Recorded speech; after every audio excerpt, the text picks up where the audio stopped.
They laughed the moment he put the shovel into the ground. Not because digging was strange. Every man on the frontier dug.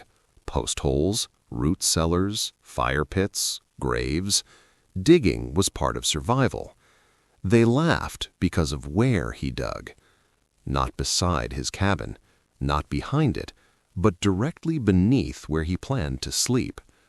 The hole started shallow at first, just deep enough to scrape past the frost line, but he didn't stop there. Day after day, he kept cutting into the earth, widening the pit, lowering himself into it until the ground swallowed him to the waist, then the chest, then nearly to the shoulders. From the road, it looked wrong. From the ridge above, it looked dangerous. And from the men who passed by, it looked like a mistake waiting to finish him. They called out as they rode past. Some joked, some warned. A few slowed long enough to shake their heads and tell him plainly that cold didn't care how clever a man thought he was. They told him the earth pulled heat away. They told him dampness would rot his lungs. They told him men had died sleeping underground, waking stiff and never rising again. He listened and kept digging. The pit deepened until the air inside it felt different, still, heavy, cooler during the day, warmer at night. He noticed it without naming it, the way a man notices the weight of a blanket before understanding insulation. When the pit reached chest depth, the laughter grew louder. Someone shouted that he was building his own grave. Another said the frost would find him no matter how deep he went. A third claimed the earth would sweat and poison him slowly. None of them offered help. They never did. By the time he widened the pit enough to lie down in, the laughter stopped being casual and started carrying something sharper underneath. Fear disguised as mockery, superstition dressed as wisdom. One man rode up close enough to lean down from his saddle and tell him that the ground was colder than the air and always would be. Another warned him that snow buried men alive every winter who thought they were smarter than the land. He nodded and kept shaping the walls. He didn't rush. That alone confused them. Men who built in haste believed speed was strength, but he moved slowly, scraping away loose soil, packing the walls firm, angling them inward just enough to prevent collapse. The pit became deliberate instead of crude. He lined the lower walls with stone first, not stacked loosely, but seated carefully, each piece chosen for weight and fit. Clay followed, pressed into gaps by hand, sealing the earth away from the interior space. He left the floor bare at first, not because he forgot, because he was waiting. The ground beneath him stayed cool during the day, but when night came, it changed. The cold outside sharpened. Frost crept across exposed ground. Breath fogged. Inside the dugout, the temperature shifted slower. That mattered. He paid attention to things others ignored. How long cold took to arrive. How long warmth stayed after the sun left. The earth didn't react quickly. It absorbed. It delayed. That was the first conflict they didn't see. They thought he was hiding from winter. He was timing it. The laughter returned when he started roofing the pit. Not sealing it, just framing it. Timbers stretched across the opening, angled slightly downward, creating a shallow ceiling that sat just above ground level. From a distance, it looked like a collapsed shed or the start of a failed root cellar. Someone laughed and said snow would crush it flat. Another claimed rain would flood it and drown him in his sleep. A few said nothing at all, which was worse.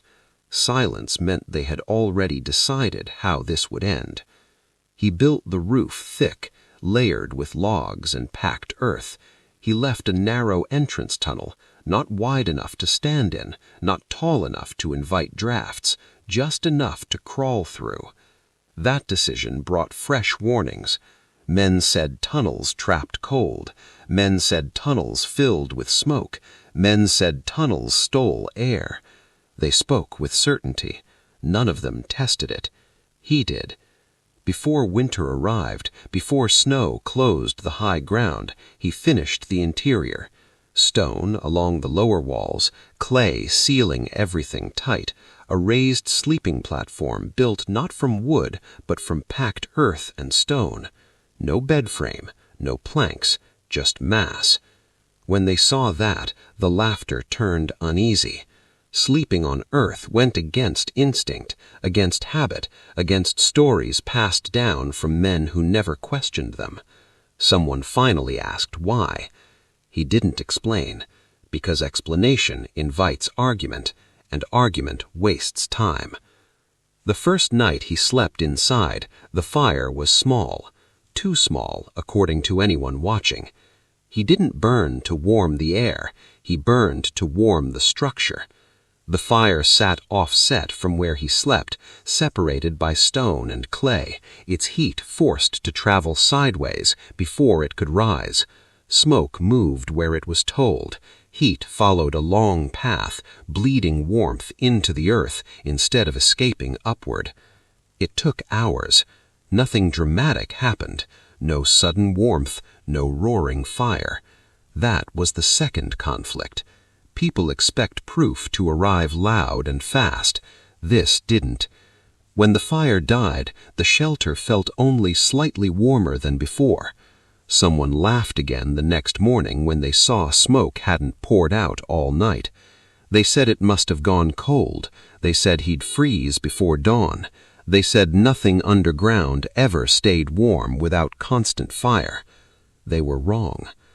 By morning, the cold outside had deepened. Frost coated the ground thick enough to crunch underfoot. Breath burned. Inside the dugout, the temperature hadn't dropped nearly as far. The warmth came from the walls, from the floor, from the mass around him that released heat slowly instead of losing it all at once. He slept longer than usual, woke clearer, and didn't rush to relight the fire. That unsettled them, because it suggested something they didn't want to believe, that the earth they feared might be working for him. But fear doesn't vanish quickly. It waits. The second night, the fire was the same size. The third night, smaller. The result didn't change. Cold arrived early and stayed late. Inside, it lagged behind, never fully catching up. Men began stopping longer when they passed, not mocking now, watching, trying to see what they had missed. They noticed the absence of smoke. They noticed how little wood he used. They noticed he didn't emerge stiff or coughing. Still, they warned him, because winter hadn't truly arrived yet. Because early cold forgives mistakes, real cold doesn't. And everyone knew that when winter set in fully, the dugout would either prove itself or kill him quietly. That was the third conflict, delayed consequences. Mistakes that don't punish you immediately are the most dangerous. He knew that. That's why he waited. By the time the first heavy snow fell, the laughter stopped entirely. Not because they believed, but because now watching was safer than speaking. The dugout sat half-hidden beneath the snow, its roof blending into the ground, its entrance barely visible. Wind scoured the surface above it, stripping heat away from cabins and shelters built to face the air. The dugout didn't face the air. It ignored it. Cold rolled over the ground like water, searching for edges and gaps. It found none. Inside, the temperature changed slowly, predictably. Heat from the previous fire still lingered in the stone and packed earth. Moisture stayed low. Smoke exited cleanly through its long, controlled path. When men came by after the first real storm, they didn't laugh. They asked how deep it went. They asked how often he fed the fire. They asked how long it took to build. The answers bothered them, because they meant this had always been possible. They just hadn't tried. Winter wasn't finished, not even close, and neither was the test, because the real cold doesn't announce itself. It arrives quietly, and when it does, the ground remembers everything you built into it and everything you didn't. The cold did not arrive all at once. It never does. It crept in quietly, testing weak places first. Night by night, temperatures dropped just a little lower than the last. Fires burned longer. Wood piles shrank faster. Men started waking before dawn, not because they were rested, but because the cold pulled them out of sleep. Cabins that held through early frost began to fail. Chinks opened between logs. Damp crept into bedding. Smoke hung heavy where flues were poorly placed. Men layered clothing until they slept stiff and woke aching, their bodies never fully warming. The dugout did not change. The ground above it froze hard, but the interior stayed stubbornly stable. The stone and packed earth released heat the way it always had, slowly, evenly, without drama. The fire inside burned small and deliberate, its warmth stored rather than wasted. That difference became impossible to ignore. The first man to come wasn't curious, he was desperate. He arrived before sunrise, breath rasping, beard stiff with ice. He didn't speak at first. He crouched near the entrance, holding his hands near the stone wall, feeling the warmth rise without flame. He asked if he could sit, not sleep, just sit. The conflict shifted then, because survival solutions aren't questioned when comfort is optional. They're questioned when comfort disappears. Word spread quickly after that, not loudly, quietly. Men talked while splitting wood, while hauling water, while coughing into scarves stiff with frost. They compared how often they fed fires, how much wood they burned through a night, how little rest they got. And they compared it to him. One fire, once a night, sometimes less. Men didn't like what that comparison implied, so they searched for reasons it wouldn't last. They said the ground would eventually pull all the heat away. They said moisture would build up and rot him. They said stone cracked in deep cold. They said it worked only because winter hadn't fully tightened yet. That belief comforted them, because if the dugout was temporary, then they hadn't made a mistake. They were wrong. The deep cold came without wind, without storm, without warning. One night, temperatures dropped farther than anyone expected. Fires roared in cabins, chewing through wood faster than planned. Men woke twice, 3 times to feed flames that seemed to vanish the moment they were lit. Inside the dugout, the fire had already gone out. The stone was warm. The ground beneath the bed held heat like a held breath, releasing it slowly, refusing to surrender it all at once. Air stayed dry. Smoke never lingered. The temperature drifted downward, but never sharply. He slept through the night. That was the moment things changed, because cold that doesn't wake you is dangerous, and cold that wakes everyone else becomes undeniable. The next morning, men emerged hollow-eyed, shoulders hunched, movements slow. Fires had burned hot and given little back. Wood piles looked thinner than they should. They noticed his shelter still didn't smoke. They noticed he moved easily. Someone asked if he had fed the fire overnight. He said no. That answer didn't land well, because it forced a new conflict.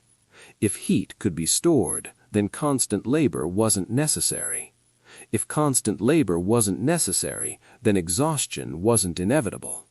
And if exhaustion wasn't inevitable, then suffering wasn't required. A few men tried to copy the idea immediately. They dug shallow pits, they stacked loose stone, they built fires directly beneath sleeping platforms.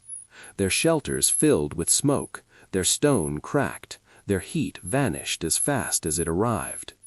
They dismissed the idea again, called it flawed, called it luck, called it dangerous. But they kept watching. Because copying wrong doesn't mean the idea is wrong, it means execution matters. The cold pressed harder. Water froze inside containers left too close to walls. Food spoiled where moisture lingered. Men moved less, conserving energy, mistaking stillness for rest. The dugout stayed dry. Every heat cycle baked moisture out of the stone and clay. Warmth rose from below, keeping the core warm even when the air cooled. Food lasted longer, water stayed liquid inside. His body recovered instead of merely surviving. That scared them. Because rest isn't just comfort, it's advantage. One night the wind came, not violent, persistent. It scoured the surface, stripping heat from anything exposed. Cabins lost warmth faster than fires could replace it. Men woke shaking, pulling on frozen boots, feeding flames that seemed never satisfied. The dugout felt the wind only as pressure above. The ground absorbed the loss. Heat stayed where it was stored. That night, 2 men arrived. They didn't ask to sit. They asked to see it. He showed them the path the heat took, the offset firebox, the long channel, the way heat was forced to travel, bleeding energy into stone instead of escaping upward. They nodded, but understanding came slower than desperation, because changing how you build means admitting how you've always built might be wrong. Winter deepened. The cold reached the kind of depth that punished mistakes permanently. Fingers went numb faster. Tools froze to hands. Fires burned hot and died young. Smoke choked shelters built without thought to airflow. Men began sleeping in shifts, feeding fires through the night, trading rest for warmth. He didn't, and that difference grew louder than laughter ever had. Someone finally asked why he hadn't told them sooner. He didn't answer. Because he had. They just hadn't listened. The dugout became a reference point. How warm is it compared to his? How much wood does he burn? How long does his fire last? Those questions haunted them. Not because they admired him, but because the answers exposed unnecessary suffering. The deepest cold came late, later than expected.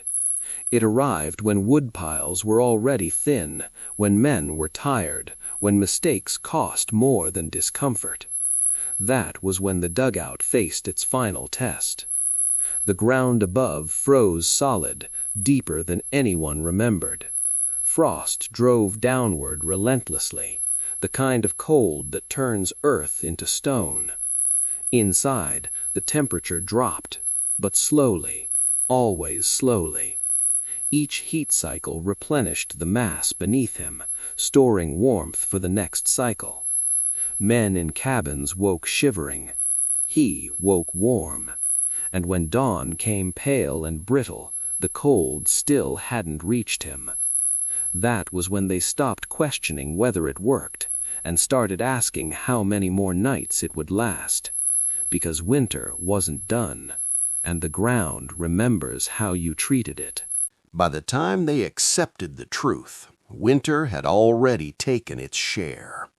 Not lives, yet, but strength, confidence, margin. The men who finally began to rebuild did so under pressure.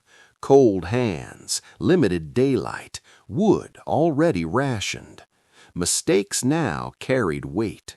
There was no room left for experiments that failed. That created a new conflict. They weren't racing the cold anymore. They were racing time. Some dug too shallow, afraid of committing fully to the ground. Their shelters bled heat upward and sideways, never storing enough to matter. Others dug deep but rushed the stonework, leaving gaps that turned into cold traps. A few placed fireboxes directly beneath their beds, chasing immediate warmth and waking choking in smoke, or lying on stone that cracked under uneven heat. Each failure reinforced a dangerous idea, that the dugout worked only for him, that it's skill, not system, that it couldn't be learned. But that wasn't true. What they were missing wasn't strength or materials, it was patience. The dugout didn't fight winter head on, it waited it out. While others burned heat as fast as they could make it, the dugout treated warmth like a resource to be banked. Every decision inside it favored delay over force, longer heat paths, thicker mass, slower release.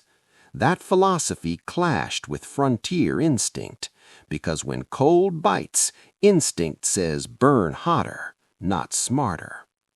One man finally got it right. He watched instead of copying. He noticed how long the firebox channel was, how the stone bed never touched flame, how the heat arrived beneath the sleeper instead of above, how smoke moved cleanly, predictably, without lingering. He rebuilt from scratch, and when his shelter held through the night without feeding the fire, word spread again, this time without laughter at all. Now there were two. Winter responded the only way it knows. It pressed harder. Snow deepened, paths vanished, the land went quiet in the way that means nothing is moving unless it has to. Hunting grew harder, calories mattered, sleep became the difference between steady hands and shaking ones. Cabins built for speed failed fastest. Logs shrank as they dried and split. Gaps widened. Smoke backed up. Fires demanded attention constantly. Men woke more tired than when they slept. Inside the dugout, nothing rushed. The stone absorbed heat, then released it on its own schedule. The earth above acted as insulation, blocking wind, blocking loss, turning the shelter into a pocket of stubborn stability. That stability changed behavior. He moved less during the day because he could afford to. He worked with intention instead of urgency. He conserved calories without trying. His body stopped bracing itself every hour against the cold. Others noticed the difference in his hands, steady, the difference in his eyes, clear. Rest does that. It sharpens judgment, and sharp judgment matters when winter stretches long. The next conflict arrived quietly: fuel. Wood ran short. Men who had burned aggressively early now faced hard choices: travel farther for fuel and risk exposure, or burn less and suffer through the night. Fires shrank, nights grew longer. The dugout consumed less, not because it was magic, because it was efficient. One fire charged the mass did the work. Heat wasn't lost to wind or poor airflow. It wasn't wasted heating smoke or ceilings. It went where bodies needed it most, up from below. Even as fuel became scarce, the dugout remained predictable. That predictability became safety. One night a storm pinned everyone down. Snow piled against doors. Wind erased paths completely. Fires burned low across the settlement. Each log counted carefully. Inside the dugout, the stone was still warm from the night before. He didn't light a fire until morning. That decision mattered, because restraint in winter is as powerful as action. When the storm passed, 3 men didn't come out of their cabins, not dead, but broken enough to matter. Frost-bitten hands, lungs raw from smoke, bodies depleted from nights of shallow sleep and constant tending. They were moved, quietly, into warmer spaces. The dugout took one. No ceremony, just stone and warmth doing what they were built to do. That night, no one spoke against it, not because they admired it, but because denial had finally run out. Winter reached its deepest point then, the cold that settles into bone, the cold that makes men misjudge distances, the cold that punishes shortcuts. The dugout didn't feel heroic, it felt boring, and boring is what you want when nature is trying to kill you. Every night followed the same rhythm: small fire, slow burn, stored warmth, long sleep. While others survived night to night, he moved through winter like it was a problem already solved. That changed how people looked at him, not as lucky, not as stubborn, but as someone who had understood something early, that winter isn't beaten, it's outlasted. When the cold finally loosened its grip, when days lengthened just enough to matter, the settlement looked different. Wood piles were gone, cabins leaned, men walked carefully, conserving strength they hadn't yet recovered. The dugout still stood, dry, intact, warm enough. And when the ground softened and snow retreated, something else changed. They didn't forget it, because solutions that carry you through the worst don't fade when comfort returns. They get remembered, they get passed on, they get rebuilt earlier time. The dugout didn't make winter easy, it made it survivable without desperation, and that difference rewired how men thought about shelter, heat, and the ground beneath their feet. Winter had tested everything. Only what was patient had passed. Spring didn't arrive all at once. It never does. It crept in through softer mornings, through snow that melted in patches instead of vanishing, through water that flowed again instead of snapping solid overnight. Winter loosened its grip reluctantly, like it always does, testing whether it could still take something with it on the way out. The dugout remained unchanged. While others repaired damage, replacing warped boards, resealing chimneys, dragging out damp bedding, the dugout simply opened its door wider. Air moved through cleanly, stone dried itself, earth above shed moisture without complaint. Nothing needed fixing. That was the final proof. A shelter that survives winter but collapses afterwards isn't a solution. It's a gamble that happened to pay off once. This one endured. Men began measuring their own shelters against it, not in warmth alone, but in effort. How much fuel it required, how much attention it demanded, how much it took from the man inside just to keep functioning. The dugout asked very little. That mattered more than comfort, because survival isn't about having more, it's about needing less. Over the following weeks, pieces of the idea spread, not exact copies, rarely exact, but the principles moved. Longer heat paths, fireboxes offset from sleeping spaces, stone used as mass, not decoration, earth treated as insulation instead of something to be feared. They stopped laughing entirely, not because the dugout had proven them wrong, but because it had shown them what they had misunderstood. The ground wasn't the enemy, impatience was. The man who dug first didn't talk about it much. He didn't teach classes, didn't frame it as innovation. He had simply looked at winter, looked at fire, looked at stone, and decided to work with them instead of against them.